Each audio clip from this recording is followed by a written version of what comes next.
Kung Fu, monkey style. Hello, this is Richard, and I'm here with the fourth part in our mini-series about Theo the monkey. Sifu Stan sank into his living room settee, sipped his green tea, and pointed the remote at the TV. He switched to the 24 Hours news channel.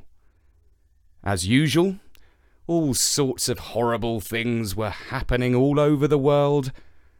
But the one story the national broadcaster kept on coming back to was the fight between Theo and the monkey cops.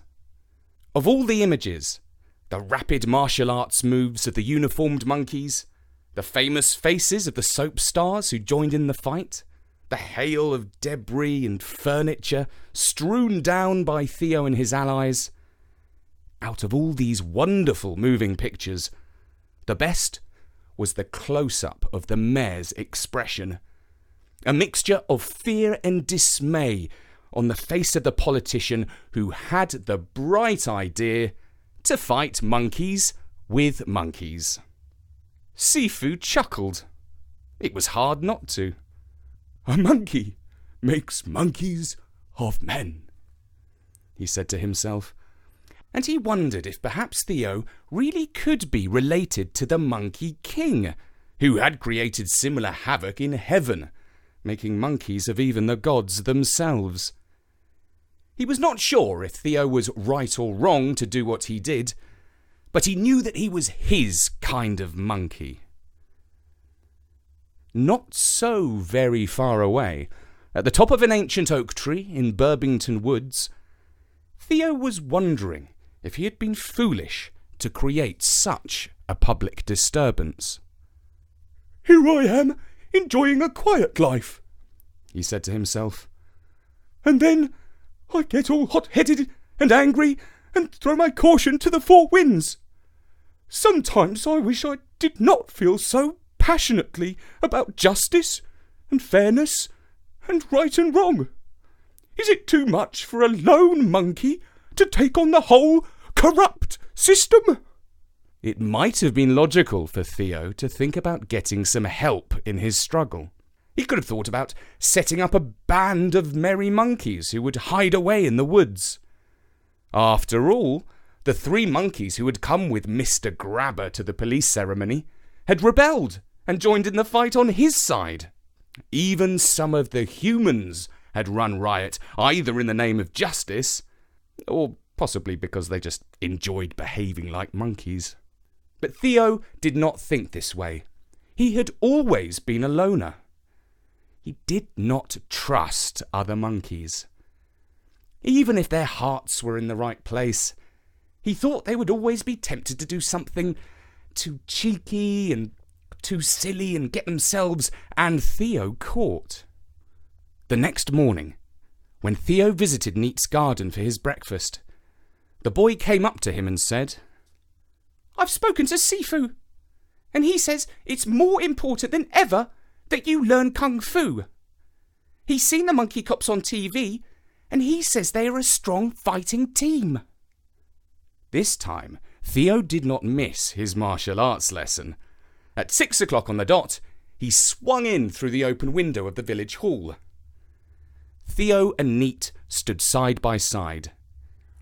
A monkey has different sorts of limbs to a boy, and it is hard for him to stand smartly like a martial arts student.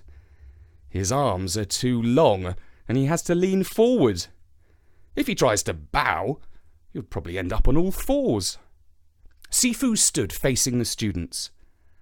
Normally, he began the lesson with heels together and toes turned out. His legs and back were straight, and he would draw up his palms to pull energy into his body, which he could release with an elastic kind of force. The students copied him, and together they felt a collective pool of power. But that evening, Neat was puzzled by his Kung Fu master. "Is Sifu not well?" he thought. The teacher was swaying from side to side. It almost made Neat feel dizzy to look at him. Then Theo started to do the same thing. It was like having 2 drunk monkeys in the room. This was not a normal lesson. Kung Fu and playing around did not go together at all.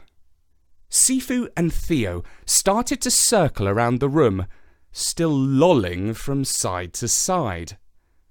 Sifu swiveled his neck and eyes, bent forward and dangled his arms. It was most disconcerting.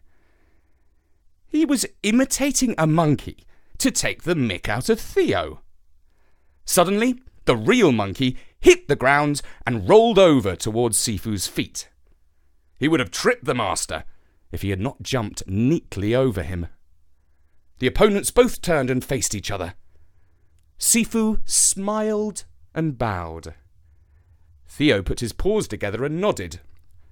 Sifu said, "Neat.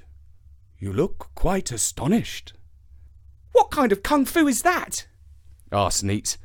It wasn't his idea of combat at all. Everything he had learned so far was about discipline and exactness. "There are many styles of kung fu," said Sifu.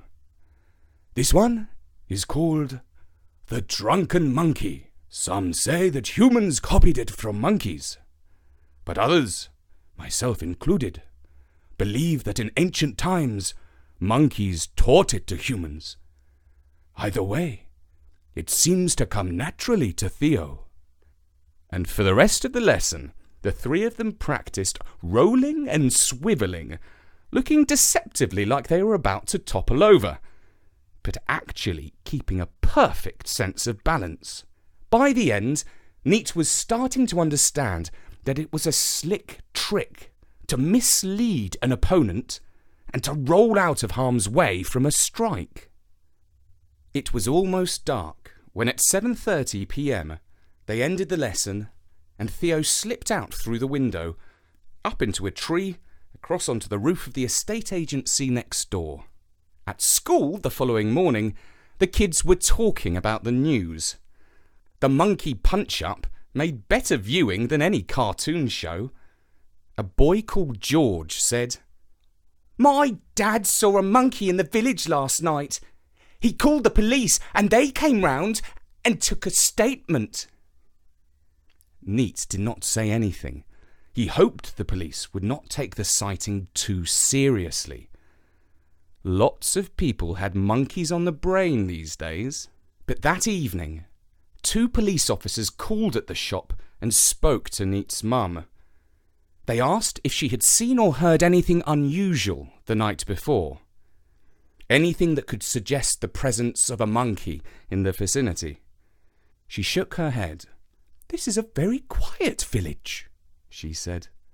On Thursday evening, Neat and Theo joined Sifu in the village hall for another private lesson. This time they trained in the lost monkey style, in which they pretended to be nervous and uncertain. At times, it seemed more like a drama club than a kung fu lesson, thought Neat. About an hour into the lesson, they were practicing standing very still on one leg, when a tap, tap, tap at the window began to distract Neat's attention. He did not want to look in case he lost his balance. But curiosity got the better of him, and he swiveled his eyes. What he saw made him exclaim, "Sifu, look!" It wasn't very polite to interrupt the master. But what else could he do? A monkey was looking in through the window. Sifu did look, and remained very calm. Theo didn't. He flew at the window, banging on the glass with his fist and screaming at the intruder. Neat had one thought. "It's the monkey cops!" He expected a heavy knock on the front door and a deep human voice to say something like, "Police, open up!" But the knock did not come. Sifu went over to the window and said, "Theo, a student of Kung Fu must keep his head at all times." He was forced to repeat himself a couple of times before Theo finally obeyed and jumped back onto the floor. Sifu opened the window and not one, but 3 monkeys jumped into the hall. "Are you the police?" he asked. The 3 monkeys did not reply.